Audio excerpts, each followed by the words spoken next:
the very latest from here at home and across the world. This is Primetime News live here on News First. A very good evening. I'm Mahina Bongzo. A very good evening. I'm Shane Silva. As usual, we start off with a look of the stories that are making headlines tonight. Pope Benedict XVI to resign from the papacy. Defense Secretary Gotabaya Rajapaksa says nations which put international pressure on Sri Lanka should engage constructively with the government. Case filed against a student who allegedly stole 8 coconuts withdrawn. Several opposition parties sign an MOU. And SLC says Charik Senanayaka has not been removed from his post as the team manager. However, SLC appoints a new manager for Sri Lanka versus Bangladesh series. Moving on to the stories in detail now. His Holiness Pope Benedict XVI has decided to resign from the papacy at the end of this month. Releasing a statement, Pope Benedict XVI notes that due to his advanced age, he is no longer suited to govern the Catholic Church. In April 2005, when Cardinal Joseph Ratzinger was elected to the highest seat in the Catholic Church, he was 78 years old and became one of the oldest new popes in history. This is incidentally the first resignation from the papacy reported in the modern era. In his statement, the pontiff says, quote, "In order to govern the bark of St. Peter and proclaim the gospel, both strength of mind, body and soul are necessary. Strength which in the last few months has deteriorated in me to the extent that I have had to recognize my incapacity to adequately fulfill the ministry entrusted to me." Unquote. According to a Vatican spokesperson, the pontiff would step down at 1900 GMT on the 28th of February, leaving the office vacant until a successor is chosen. So far, our church leaders in Sri Lanka have not been informed officially about this step the Holy Father is going to take. Really, this is an exception to the rule. Up to recent times, a new pope was elected after the death of the pope who was reigning. Generally, after the death of a pope, between 15 and 20 days, the cardinals are supposed to meet and then have the preliminary meetings. Then they enter into the conclave, that is the election procedure of the Pope, and then they will be in the Sistine Chapel till such time that they choose the Holy Father.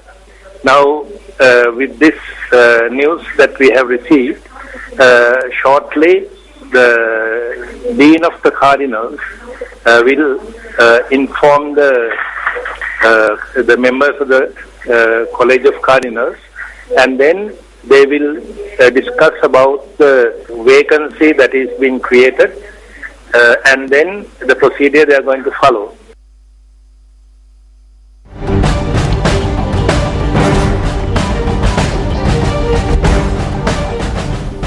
Secretary General of the Commonwealth, Kamlesh Sharma, who is on an official visit to Sri Lanka, called on President Mahinda Rajapaksa at Temple Trees today. Discussions were focused on the Sri Lankan government's ongoing preparations for the Commonwealth Heads of Government meeting that is to take place in November this year. A group including the Minister of External Affairs, Professor G.L. Pires, was also present at this meeting. The Commonwealth Secretary General, who arrived in the island last night, also attended a meeting at the Ministry of External Affairs this morning. Director General of Public Communications at the Ministry, Rodney Pereira, said that Sharma had confirmed that Sri Lanka will be the host nation for the 2013 Commonwealth Heads of Government meeting.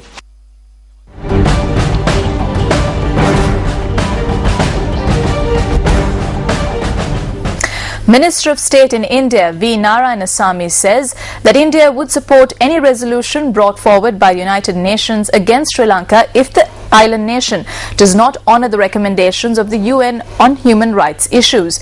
According to media reports, Narayanasamy, speaking to reporters, had said that India voted in favor of a resolution that was brought against Sri Lanka. He also said that India is taking steps to get powers for Tamils and added that the central government will always protect Sri Lankan Tamils. Narayanasamy further noted that through the Rajiv Gandhi Jayawardena Accord, powers were given to Tamils and added that the current regime is not accepting the accord at present. He had further said that the Indian central government will not act similar to Tamil parties and the Tamil Nadu government. In other local news, Defence Secretary Gotabaya Rajapaksa says nations which put international pressure on Sri Lanka should engage constructively with the government. The Defence Secretary made this statement while delivering the keynote address at a seminar held today in Colombo. The joint seminar on political and diplomatic challenges faced by nations during and after conflict confined to borders was organized by the Lakshman Kadirgama Institute of International Relations and Strategic Studies in collaboration with the High Commission of Pakistan in Sri Lanka. Unfortunately, the international pressure brought to bear on Sri Lanka, especially by some Western nations, misled by LTT sympathizers, can cause international investors and even tourists to stay away from the country. This will have a very adverse impact on the country's economic situation, which will be most felt by the people in the former conflict areas. Instead of narrowing the scope of their engagement with Sri Lanka because of the many misrepresentations and lobbying affected by special interest groups in their own countries, the nations that are pressurizing Sri Lanka internationally should engage constructively with the government. It is only then that they will see for themselves the good work being carried out here despite significant constraints. Former Pakistani Foreign Secretary Riaz Khokhar commented on US policy in the South Asian region and the rivalry between India and China.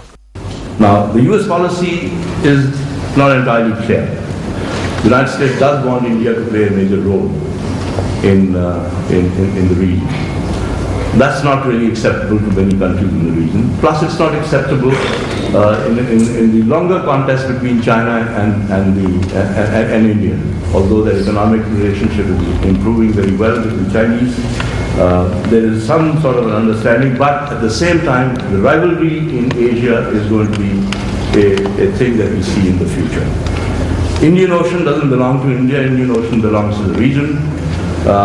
And we also see a contest, a naval contest in terms of influence and space in the Indian Ocean. It's time now for the newspaper cartoon of the day.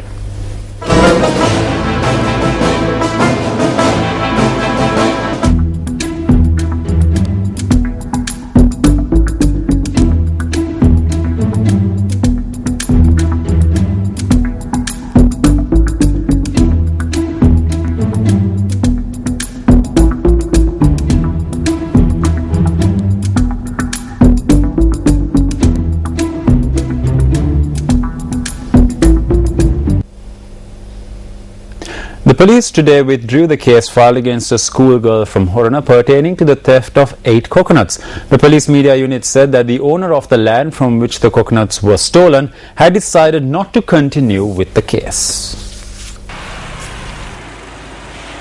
In accordance with the statement made by the landowner to the police, the Assistant Superintendent of Police in charge of Horana, Abheratan Disanaika, sought permission from the magistrate to withdraw the case in open court today via a motion.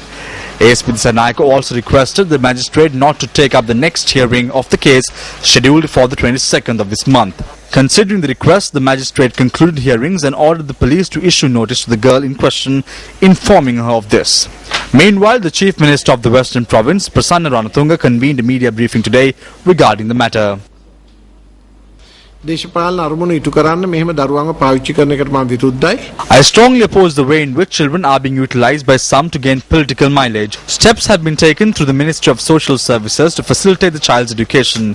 At the same time, we have also ordered the Minister of Health to take measures through the ministry to provide counseling to this girl if she requires it. The Chief Minister also made clarifications regarding the investigations into the incident.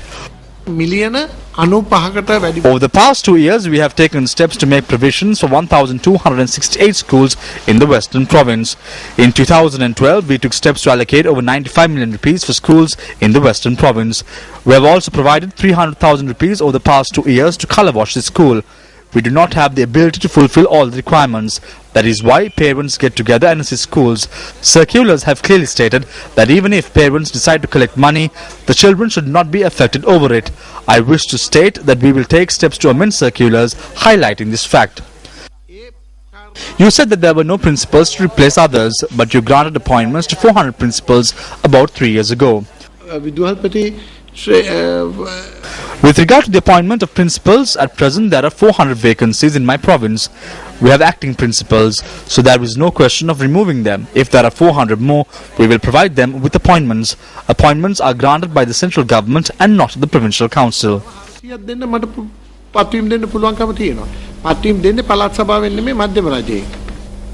Meanwhile, Minister of Child Development and Women's Affairs, Tissa Karliadda, shared these thoughts on this incident during an event held in the Anuradhapura area.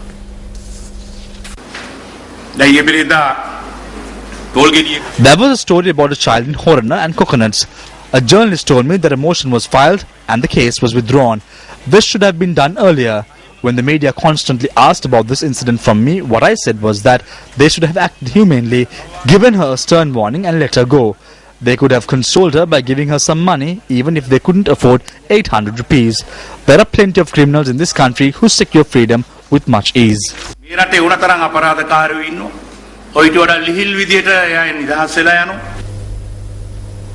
The Vipakshe Virodhaya Memorandum of Understanding was signed today. Opposition leader Ranil Wickremesinghe and representatives of political parties and volunteer organizations were present at the event.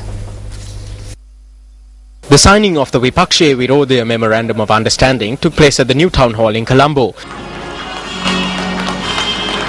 The United National Party, the Ruhunu People's Party, the Nava Samasamaja Party, the United People's Front, the Muslim Tamil National Alliance, the Tamil National Alliance and the Democratic People's Front were represented at the signing along with the Platform for Freedom organization.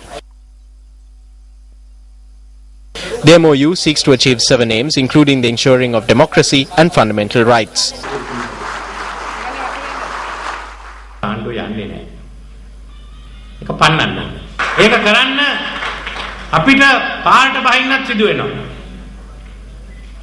We must chase them away, and to do this we will have to take to the streets. We must unite at the rural level to chase off the government.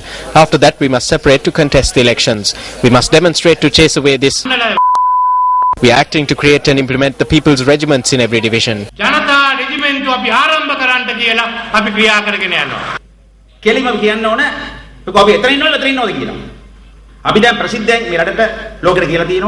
We must clearly state our position. The parties, party leaders, civil society and others who have gathered here today have clearly expressed our stance to the country and the world.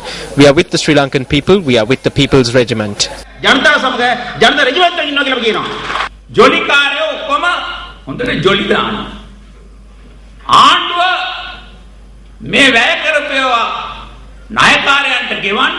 In order to pay off their creditors, the government is imposing taxes on us and cutting welfare. We are against this development racket. We are against this journey, and that is why we have gathered here today.